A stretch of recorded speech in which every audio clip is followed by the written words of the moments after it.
I thought there was a wonderful sort of naivete, frankly, on the part of Americans coming to Russia or looking at Russia or talking to Russians about how they should do things in that extraordinary era of 1991, 92, where, somehow you were supposed to have everything divided up equally and everybody would be an equal citizen with equal wealth. And so, give me a break. This doesn't exist anywhere in the world.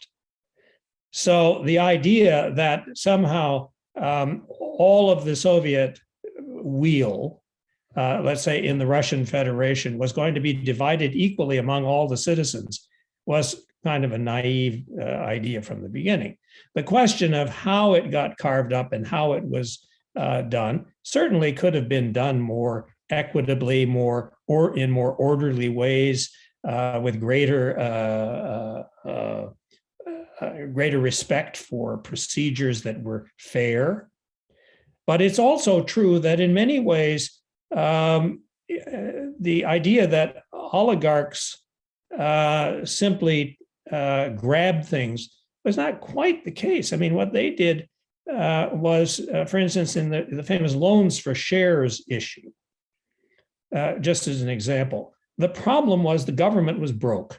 The government was not collecting taxes. Andre will know this. I mean, they couldn't. I remember Mr. Chubais at one point telling me he had 2 weeks of salaries left in the treasury. Well, what does a government when it's broke do? It borrows money.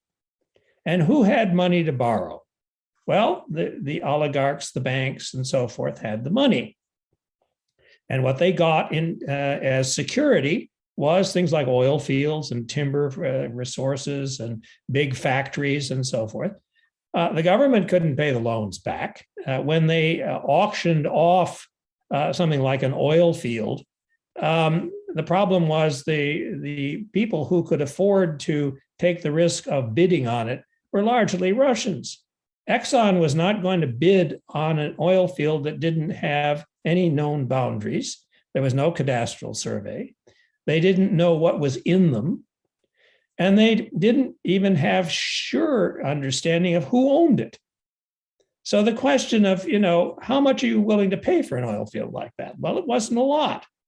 On the other hand, the Russian oligarchs knew how to manipulate the system. They could bid for them and acquire them. So there was a lot of ways in which oligarchs amassed their money that weren't particularly attractive. On the other hand, the system itself was almost impossibly structured at the time, and the government was so weak that the idea that you could make it a fair and equitable process was, frankly, just not very realistic.